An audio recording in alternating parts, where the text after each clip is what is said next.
Hello, everybody, and welcome to the continuity report for April 12th, 2025. This is the Time Machine episode. It's Season 2, Episode 15 of TCR. Welcome to the show. I am Mayor Watt. I run ohmtown.com, and along with the Sentient AI, on Saturdays, we talk about 5 articles during the continuity report. Sentient AI isn't available today, but we've got 5 articles nonetheless. How about a fun gimmicky thriller, a decade of movie changes, the new stunt category, nonstop movie or nonstop action movies, and Star Wars-like movies? Let's see what all of these articles have to do or have to say for themselves. Everything's powered by ohmtown.com. I'm using a new mic, new wireless headset and everything. So if you don't like the audio or you have something that you want to say, post it in the comments over on YouTube, because the chat over on Twitch goes away after 60 days and I find the input from people invaluable. So be sure to leave a comment and let me know what you think. Sounds good to me. Anyway, see you on the other side.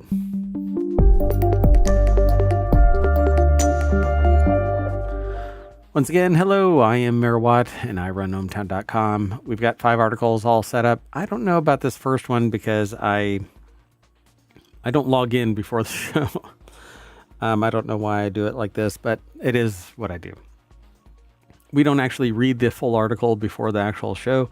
That way our responses are open and honest and unedited. I don't edit anything from the show unless somebody is in the process of being doxxed. And then I'll either remove a video, edit it, or privatize something so that people don't get doxxed. But at any rate, let's see what we can do here. This first article is in the continuity report. Everything is kind of centered around entertainment. And while the continuity report is our focus, that's where entertainment news gets aggregated into, for the most part, TV shows and movies. Sometimes we grab from other places. It seems like Screen Rant is going to have a big play today, but this first article in the continuity report is Drop is a fun gimmicky thriller set in a restaurant table, or at a restaurant table. So let's go over to the source. The prefi is in on a hair-raising first date. The article doesn't seem to have a byline. Ty Burr, is that it? Yeah, so the review is by Ty Burr. It's over at the Washington Post. We all have first date worries, but Violet Megan Faye is in Drop, takes the prize. She's receiving mysterious phone messages saying that her son left at home while she dines out will meet their demise unless she deletes a person sitting across from the table, or sitting across the table from her.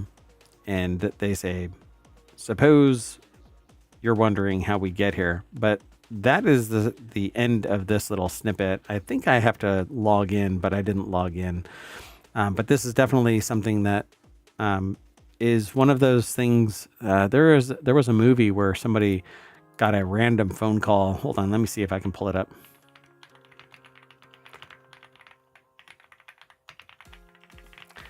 So it sets into motion. It's a phone call.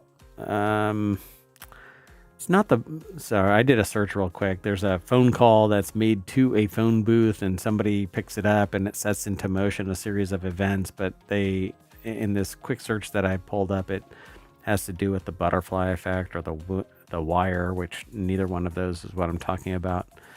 But yeah, there's basically this phone call and that starts a series of events where somebody has to do some action and to get it done in a certain amount of time. Otherwise, somebody meets their demise. But this sounds like it might be interesting. A hair-raising first date where you're told that you have to delete somebody. Otherwise, somebody that you care about will be deleted as well.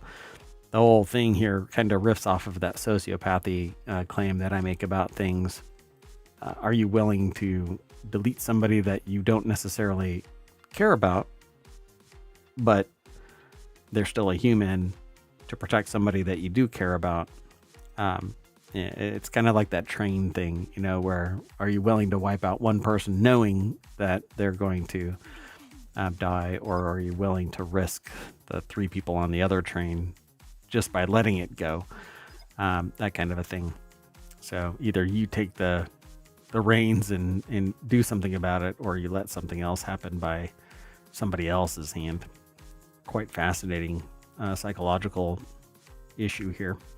Anyway, go and check this out. I'm sure that you'll be able to review more of it. I'm air-gapped, and I've been at the Washington Post from time to time, and so I may be limited in what I can see.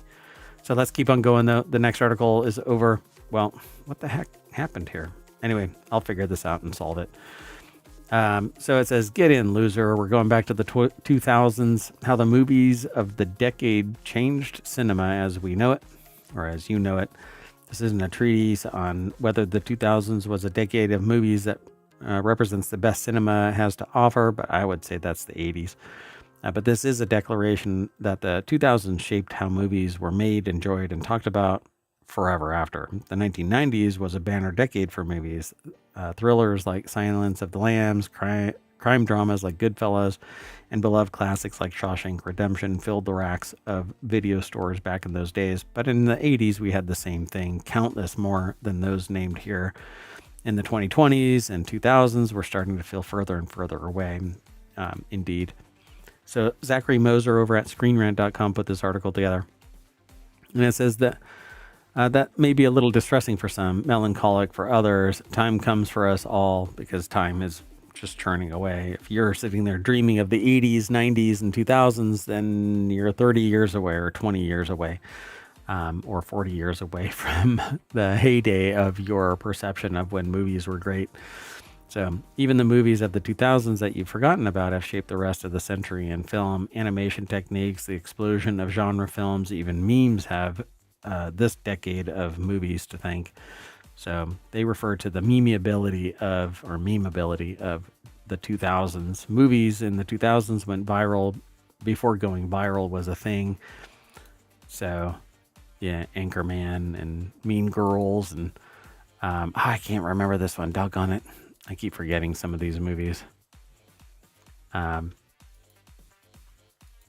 I love all of these. So anyway, so some movies like Race to Witch Mountain, which is this one here, have been outshone by the very memes that they spawned. Going viral was not a thing in the 2000s in the same way that they think of it now. But if the phrase had been part of pop culture then it would be used to describe films like The Departed, Hot Fuzz, Up, The Dark Knight, and so on. I agree. So superhero era began in the 2000s. Iron Man introduced the MCU and changed everything. I agree. And so they talk about notable superhero movies of the 2000s like Spider-Man. Yeah, Napoleon Dynamite. Yeah, that's right. Thank you. So this back here is Napoleon Dynamite. So God, thanks. And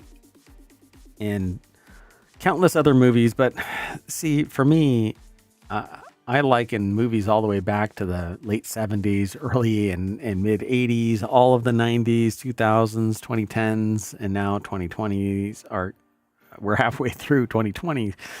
And there's movies all throughout it. So I've never really been beholden to one, but if anything promotes nostalgia to me, it's the 80s, not the 2000s, not MCU, nothing of that ilk even reminds me, it draws me back to that era. I only think nostalgia for me is the 80s.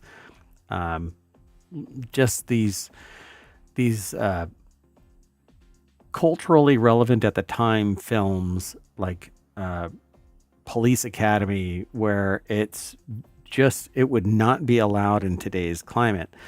Revenge of the Nerds, Porky's, countless romantic comedies,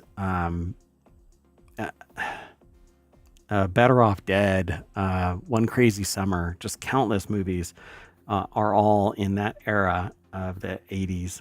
And there's just nothing like it since.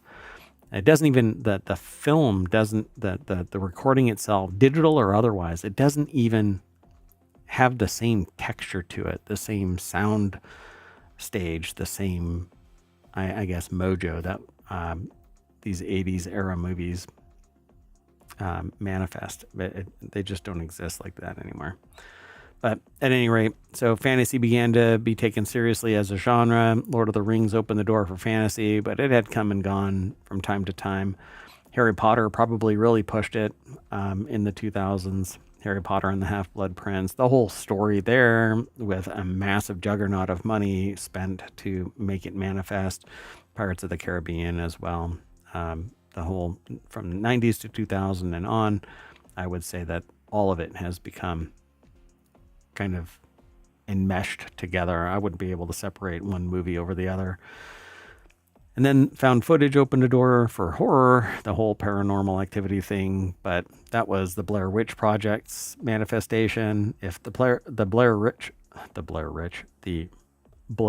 Project hadn't actually shown up, I don't think that found footage would have been a thing. The embodiment of this, absolutely, like, this was a completely different perspective about filmmaking than anything that I had ever seen prior. That changed the nature of film. So, and they talk about paranormal activity, Wreck. Cloverfield was another one that's kind of found film kind of thing. Lake Mungo, which I haven't seen. Diary of the Dead, which I haven't seen, but for sure, it was the Blair Witch Project that set that all into motion. District 9 was largely found film-esque, VHS franchise, The Bay, Creep, Hell House, etc. Then computer animation took over traditional animation. Few movies were hand-drawn or animated in two dimensions anymore. Everything was digital. But digital is largely hand-drawn. It's not drawn by a computer.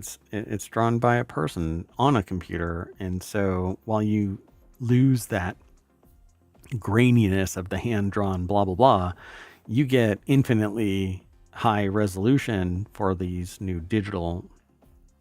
And culturally, we shift and we accept. So I've never really bought into this cultural relativism when it comes to movies. I could care less if it was hand-drawn or drawn by hand on a computer.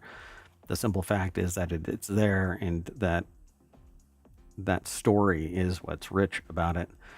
But they continue to talk about robots, Monster House, Ice Age, and all the Pixar movies ensure that even Disney would turn to computer animation for its next stage of animated movies. Now we have live action composites that merge things like what was it that I can't believe my brain just shut down, where they merge the computer graphics with the human in animation, and I can't remember the name of the movie right now.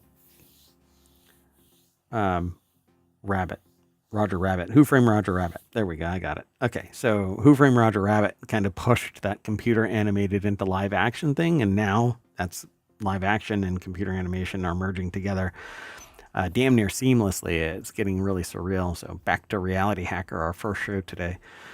And then they talk about less popular movie categories rose to prominence. Non-English language films and feature-length documentaries rose in popularity.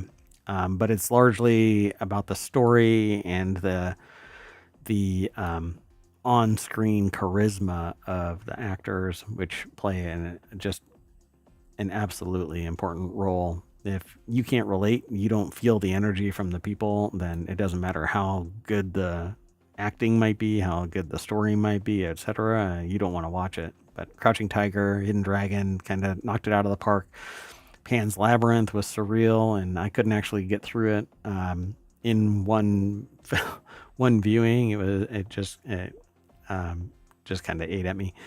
And then Apocalypto were all subtitled movies that were met with critical acclaim and box office success. And now a year rarely goes by without at least one foreign film made into the Best Picture category. It's kind of interesting that the next article that we're talking about is about the Oscars as well. But I think that this is really cool. I love the idea that somebody is thinking about this kind of stuff, but the reality of this is movies today are built on the shoulders of everything prior. And there's like people that are poo-pooing the Snow White, but I think that it's actually doing pretty well compared to what some people were blasting it for, which was basically everything having to do with the dwarves. So I don't know. People need to just step back and go look. There, for instance, what I saw recently was about how in Star Wars or Star Trek, a lot of people got bent out of shape because there was this stereotypical embodiment of an Irish person, quote unquote Irish person, and they didn't. A lot of people didn't really appreciate it. And well, I'm not Irish, and while I looked at it, I was like, well, it's just somebody, acting. And maybe it came across to a plurality of people as not aligned with the, an Irish, quote unquote, Irish character, but a person acting like somebody else.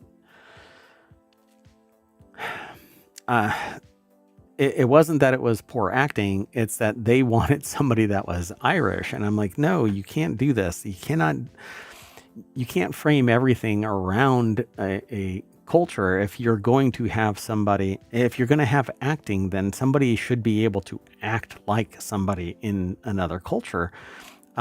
Regardless, it should just be based on acting. Now, could you lambaste them for crappy acting? Yeah, absolutely. But not because they aren't inherently Irish. You shouldn't have to get somebody who is Irish to play somebody Irish. You shouldn't get somebody who's German. You shouldn't be mandated to get somebody who's German to play somebody German. That's what acting is all about, but that's not what really went down, and I just thought it's absurd. People act. Let actors act. Regardless, I don't care gender, age, race, whatever. It doesn't matter to me. What I want is quality acting, charismatic acting, something that I can believe them to be, regardless of what they are in the real world, because acting is pretend. It isn't real life. So for whatever reason, what is manifesting today is built on this constant backlash, outrage constantly about people being something this way or that way, and you're not that or this or whatever. Somebody is just perpetually outraged, and it's kind of surreal living in a world like that, particularly around acting, around pretend. So at any rate, all of this, every movie from the 2000s is built on the shoulders of something from the 90s, and that from the 80s, and that from the 70s, and everything partakes a skilled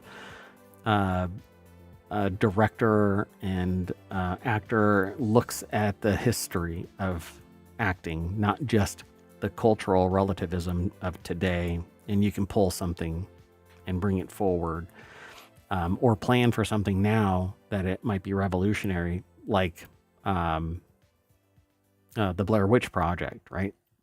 Somebody had an ambition that this thing was going to hit it out of the park, and sure as shit they did. And so anyway, let's keep on going. Enough soapboxing for me. The next article is over in the continuity report. The Oscars new stunt category is explained, and who it recognizes and why it took so long to happen. And it's largely because everybody thought that it was a non-issue. It's not quote unquote acting. I can almost guarantee you that that's what it was. And I haven't read this snippet. I haven't read the article. I'm just predicting based on my perception of information. So award season might be over for now, but the Oscars are giving viewers an exciting reason to tune in later in the decade. It's not next year when this new stunt category is going to be manifest. So everybody who is doing stunts between now, well, historically until it's actually first represented at the Oscars, you're screwed. Sorry, buddy. Well, anyway, movies like The Fall Guy, Once Upon a Time in Hollywood, the sensation surrounding Tom Cruise's stunt work have brought the immense talent behind stunts to the forefront of fan attention in recent years. The thing, though, is that Tom Cruise is the actual actor doing the stunts, but there are many stunt people who aren't the actual actor, and so Are we only going to see the Tom Cruises of the world, where the actors are the actual ones winning the award because they're the actors that are doing the stunts? Or are the people who take the biggest risks going to be overall, right? Like Tom Cruise is an anomaly. Not everybody does their own stunts. Oddly enough, Mr. Bean does their own stunts, I was told. I found that rather astonishing because he's like the embodiment of dad bod. And I'm like, I would not do the stunts like sitting on a car and controlling its steering wheel with ropes if that's actually what was being done. But you have to go and watch Mr. Bean to see what I'm talking about. But at any rate, they say many of the best action movies of all time include the tireless work of industry professionals who are rarely credited for their contributions, and the Academy Awards looks to be rectifying that. So the article is by Charles Papadopoulos over at screenrant.com. And so they say, due to multiple factors, the 2025 Academy Awards were considered among the best in recent years, possibly revitalizing a program that outlets have accused of being dated. Award shows like the Oscars and Golden Globes were prominent during a time when the life force of the industry was its movie stars, and now with an IP-driven industry, award shows focus less on the popular titles, has left a wedge between the Academy and broader audiences, and in rare cases like Wicked and Barbie, box office and Oscar acclaim can align, but the show still needs to take steps towards appealing to the masses. The Oscars are about the actors representing actors, basically voting actors into getting an award, hence the "you love me, you really love me" kind of a comment. So in 2027, the Academy Awards will be adding a stunt category. Not this year, not next year, but 2027, which will officially be titled Best Stunt Design. Given the integral role stunts play in some of the most well-known movies ever made, is what the author says here in this article, it's shocking that the category hasn't been added to a show that honors the artisans behind sound design, costumes, and more. Stunt has always been just the utility. It's the fix to make sure that the actors don't die in a film trying to perform their own. Back in the day, it used to be the actors were actually doing the stunts. There weren't always stunt actors that were available. So major figures in Hollywood pushed for a stunt category at the Oscars in recent years. David Leitch, Ryan Gosling advocated for the new category. They're actually in it, though. I mean, they're looking to get an award for that kind of thing. Became a big name in Hollywood blockbusters in recent years, beginning with his directorial debut of Atomic Blonde. That's David Leitch. He's been working in the industry far longer than that, however, with stunt work dating back to the 1990s. Best movies include The Fall Guy, Bullet Train. He's also worked in John Wick films. Ryan Gosling collaborated on The Fall Guy. Gosling used his press tour as an opportunity to praise stunt workers for their monumental work on some of the favorite movies. I'm surprised that they haven't mentioned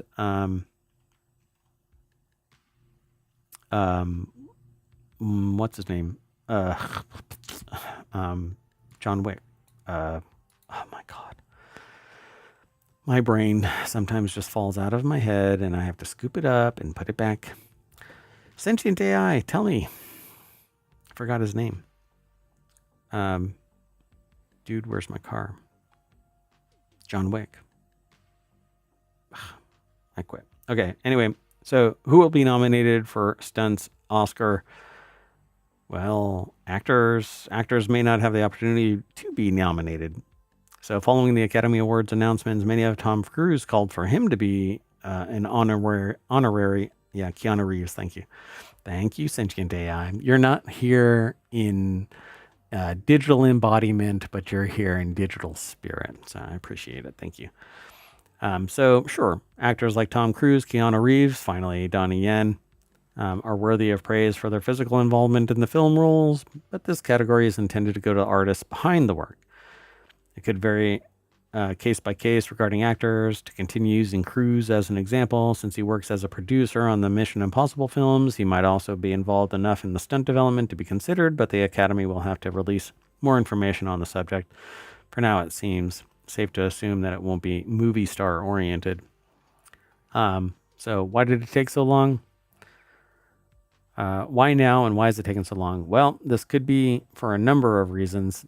So they're not purporting to actually know, but let's see. They say the Oscars have been successful for a long time, and with that comes a likely hesitation to make changes. Yeah, why acknowledge the people that are taking the literal hit to make a movie even more exciting?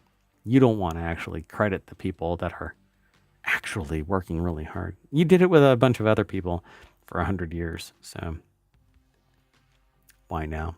Anyway, I'm glad that they're adding the stunts category to it. I think it's spectacular. And in many cases, the people who are doing the stunts look like the actors.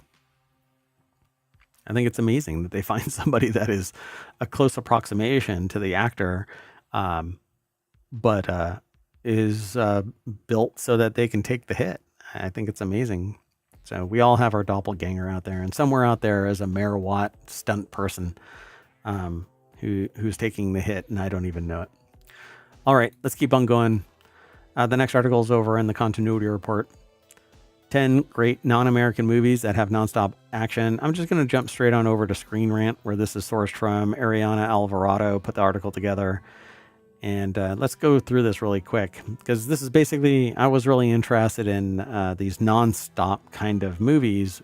And I got on this because, and I've been talking with various people about this recently, The Residence. So The Residence is this movie that takes place in the White House. And when one person stops talking, another person starts talking. And it is nonstop throughout this thing without, unless there's a decidedly pertinent pause. And there's this like pregnant pause about some action. And you start paying hyper attention to these pauses because it's usually nonstop, only to be kind of reined in that, well, it was really just to draw attention to the fact that somebody's either being taught a lesson or coming to a realization or something like that. And so I said, well, I wonder if there's other movies that are like this. And sure enough, I think the Sentient AI submitted this as an interesting article without even talking to me about what I was actually kind of pondering. So when this was submitted in the Time Machine episode, today's episode is a Time Machine episode, I'm like, yeah, okay, let's jump on this. So this is from Brazil. It says it's from 2007, Elite Squad.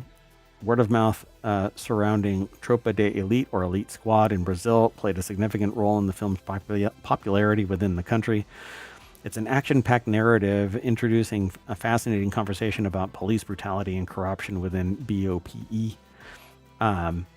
The film follows 3 officers in the Special Police Operations Battalion, and after they're assigned to Rio de Janeiro favelas to eliminate the threat of drug dealers, the movie's action, while often brutal and upsetting, is also impossible to look away from.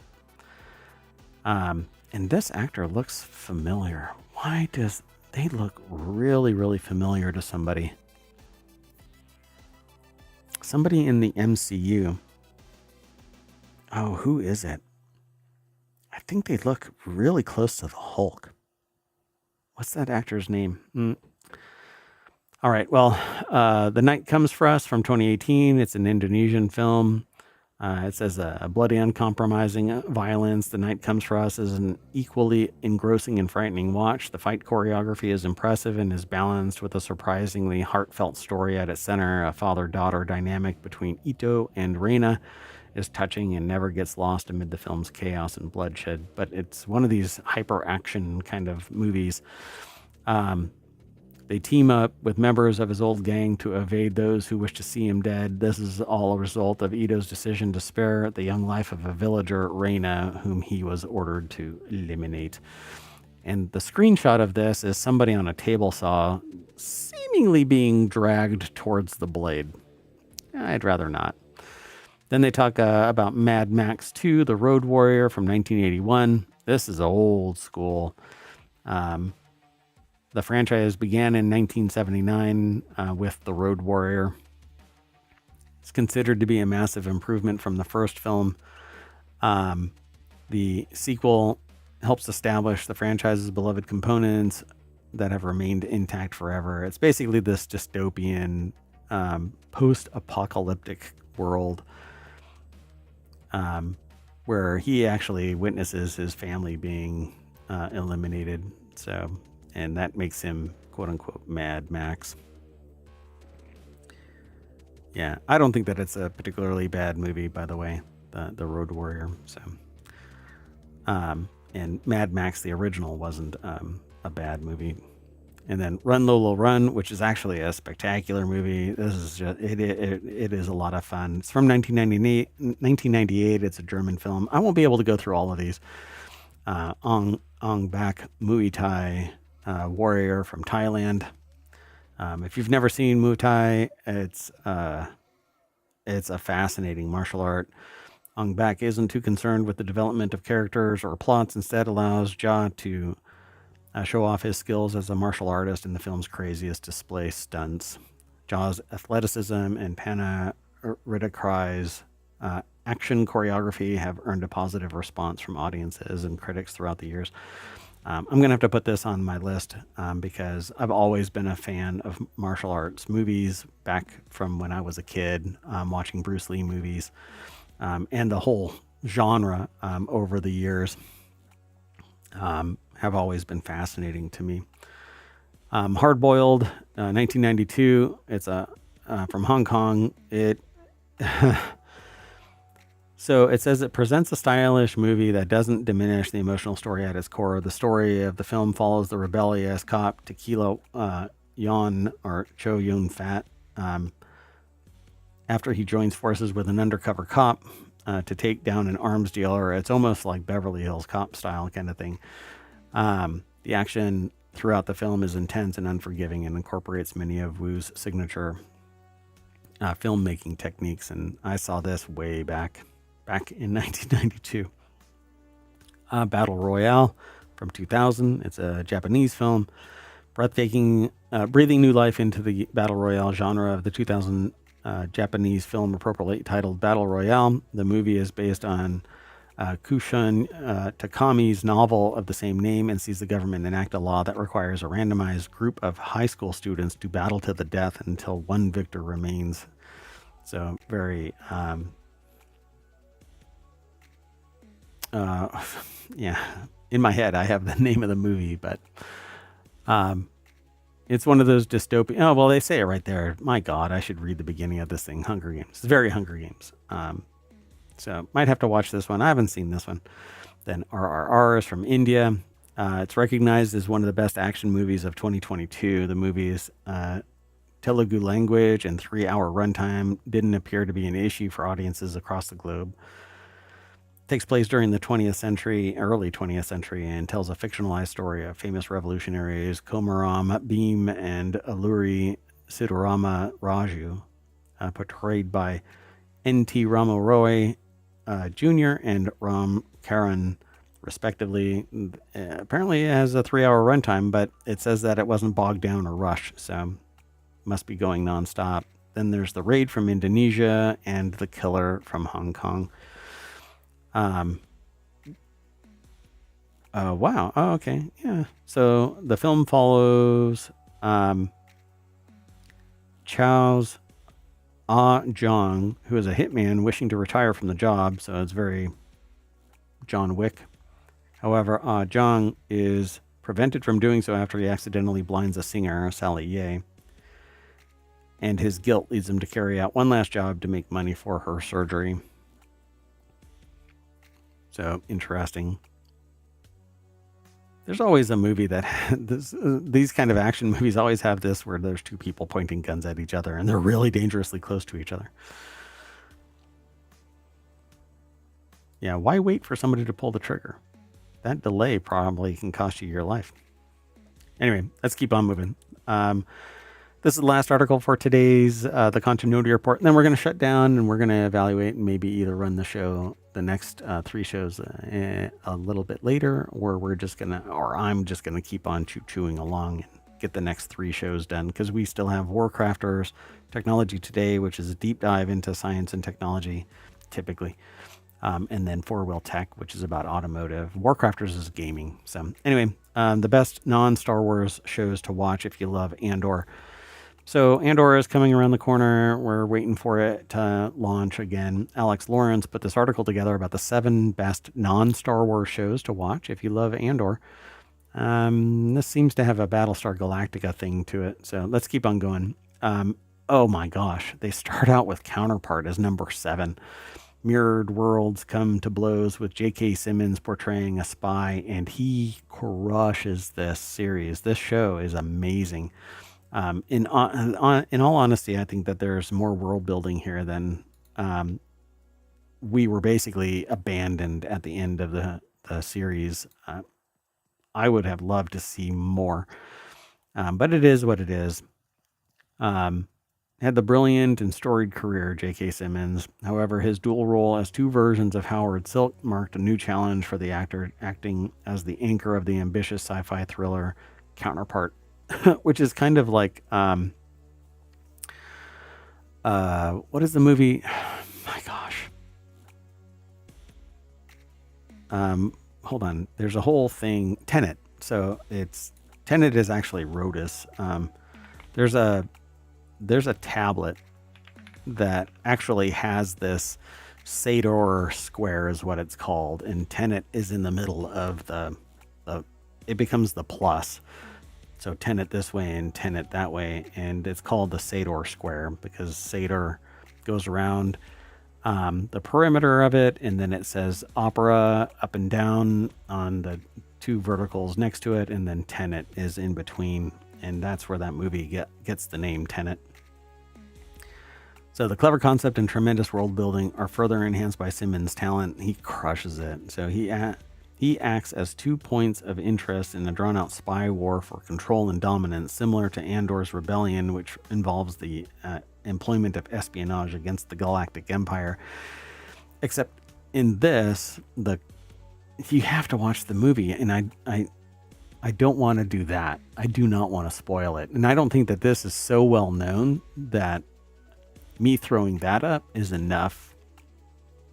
You'll have to just go and watch Tenet and then come back. There's so much of this is something that I would love to talk about in depth. Maybe put it on the list for the Patreon.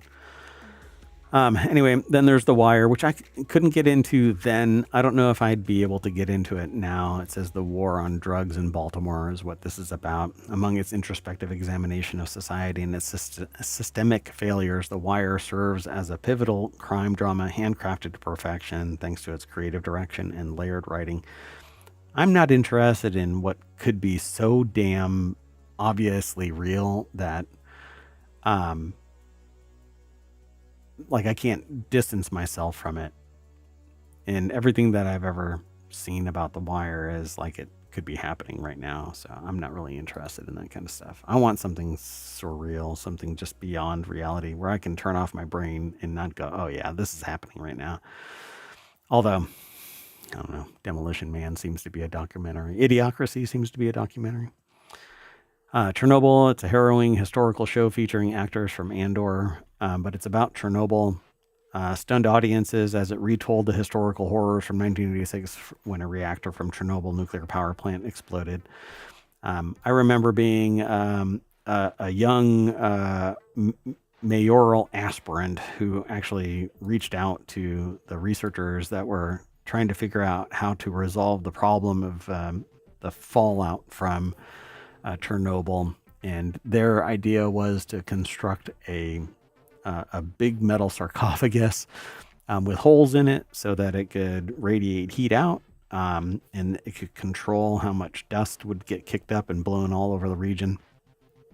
And I still remember young me being told by somebody, like, we have the quote was, we have the finest minds in the world working on this, and you think you have the solution. And that blew me away. And ever since then, I've really despised gatekeeping bullshitters that this still isn't the solution. The sarcophagus, it's decomposing and falling in on itself, and it needs constant babysitting and stuff. And I think I've blacked out that person's name because I didn't want to have to meet them somewhere and smack the crap out of their gatekeeping. But at any rate, yeah, I was shocked by the hubris of them. Because there could be a person with a solution that's sitting there digging a ditch in a farm in Oklahoma right now that has the cure for cancer, and because some asshole is gatekeeping, you're not allowed to talk about it. So anyway, Chernobyl is a fascinating example of the failings of engineers to realize just how bad things are, because since then and before then, there were much better built nuclear power plants. This thing had no biological containment systems in place. So no sarcophagus, no shell, no nothing.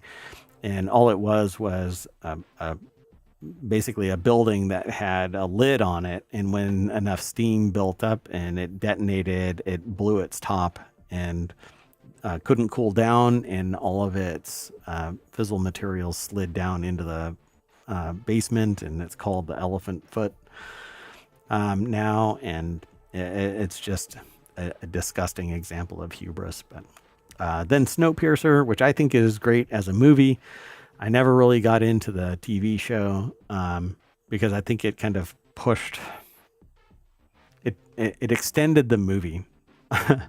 So it says the only remaining humans on Earth are confined by a single train, separated by their social class and affluence, with people experiencing poverty, forced to endure treacherous conditions in the train's tail. Meanwhile, wealthy passengers reside towards the front of the ginormous train. If you've never seen it, I love the canon that Snowpiercer is the knock-on movie of Willy Wonka and the Chocolate Factory, which is the knock-on movie of Wonka. And so essentially the reason why things on Snowpiercer get out of hand is because the Oompa Loompas die. And they were taken from another dimension, another alternate reality. Number 3 is Battlestar Galactica. Number 2 is The Americans, which is all about spies. And then number 1 is The Expanse, which I loved up until the last season. I couldn't watch the last season. It just kind of went a little too sideways for me. But 6 seasons. If you love deep sci-fi, then The Expanse is where it's at. And there's books now for it as well. In The Expanse, the search for a missing affluent girl reveals a series of conspiring events that threaten the universe's course, unveiling layers of a vivid and detailed landscape. Oh, but this is nothing compared to the actual story behind it all. There's a whole thing there, and I don't want to do that again. It's a lot of fun to watch this. But again, as we approached season 6, I kind of dropped out, so I never really finished watching it all. But as for watching it all, I hope that you enjoy these shows. These are 30-minute shows. This one is running a little bit longer because I got really stuck in the whole decade of movie changes and kind of soapboxed about a couple of things. But I hope you enjoyed the show. With that, we are going to turn the lights on in the cinema, and that's going to bring us back to the continuity report over at ohmtown.com. Please follow us, like, subscribe, leave a comment on YouTube, tell a friend, leave a comment, and liking us on YouTube really does give us more reach. And so I would love to grow the channel to the point where I can do this for the predominant amount of my time. I love the dynamic of news. I'm not much of a long-term gamer in any particular game. And so kind of when I stream to Twitch and YouTube, because it's not that style, and you can actually go and get the news from ohmtown.com, but it's here where I can give context, I can give discussion about the topics. That is where I really love to kind of exist. So while I talk about games, I'll play games from time to time, and over the summer of stream, I'll be playing games and talking about the news for upwards of 8 hours a day. It's really this dynamic of talking in the chat with people, talking over on Discord, talking on YouTube's comments, and Patreon and the podcasts. That's where I want to exist. So anyway, Hope you enjoy the show, and we're going to get out of here. And by we, I mean me, and I'm taking the AI even in spirit with me. So see you soon tomorrow, because this is a time machine episode, and we're going to shut it down and restart and hopefully get back operational by around 5 p.m. on Sunday. So see you, everybody. Bye-bye.